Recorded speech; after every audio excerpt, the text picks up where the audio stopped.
મેષ રાશિના તમામ જાતકો વર્ષ 2025 તો પ્રથમ મહિનો જાન્યુઆરી મહિનો તમારા માટે શું લઈને આવ્યો છે? તો આ મહિનાની શરૂઆતથી તમારી રાશિના માલિક ગયા મહિનાના જેમ જ વક્રી અવસ્થામાં અને નીચ અવસ્થામાં મંગળ દેવતા ગોચર કરવાના છે, જેના કારણે ગયા મહિનામાં જે સ્વાસ્થ્યને લગતી તકલીફ થઈ હતી તે ફરીથી આ મહિનામાં તમને કન્ટિન્યુ રહી શકે છે. તેથી સ્વાસ્થ્યની ખૂબ કાળજી રાખવી જરૂરી છે. સાથે જ આ મહિનામાં તમને પારિવારિક સંબંધોમાં હળવાશ એટલે કે જે કંઈ પણ કૌટુંબિક તકલીફ હતી તેમાંથી છુટકારો મળશે, પરંતુ ફેમિલીનો સપોર્ટ તમને મળી શકે છે.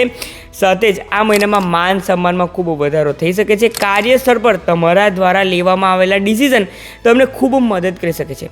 નવી જોબ તમારી રાહ જોઈ રહી છે અને બિઝનેસમાં પણ નવી ઓપોર્ચ્યુનિટી સામેથી નવી તક લઈને આવી રહી છે. આ મહિનામાં કાળજી રાખવાની છે તો ફક્ત અને ફક્ત તમારા માતાના સ્વાસ્થ્યની, તે તમને ચિંતા અપાવી શકે છે. સાથે જ કોઈ પણ વાહન કે પછી પ્રોપર્ટી મકાન તમે પરચેસ કરી રહ્યા છો તો ડોક્યુમેન્ટેશન પર ખૂબ કાળજી રાખો, નહીં તો તકલીફ ઊભી કરી શકે છે. આ મહિનામાં તમારે વાહન ચલાવવા પર ખૂબ કાળજી રાખવી જરૂરી છે, નહીં તો તમને તે તકલીફ અપાઈ શકે છે. ઉપાય તરીકે ફક્ત અને ફક્ત તમારે ધર્મ કાર્ય કરવાના છે. ઠંડીની સિઝન છે તો લોકોને ગરમ વસ્ત્રોનું દાન કરો, જે તમને ખૂબ સફળતા અપાવી શકે છે. પરંતુ આ મહિનાથી હવે આપણે શરૂઆત કરી રહ્યા છે કે દરરોજ તમારે શું કાળજી રાખવાની છે તે કેપ્શનમાં ખૂબ ડિટેલમાં જણાવ્યું છે, તે ચેક કરો. માહિતી પસંદ આવે તો કમેન્ટમાં હર હર મહાદેવ જો લોકોને મેષ રાશિના તમામ જાતકોને શેર કરો.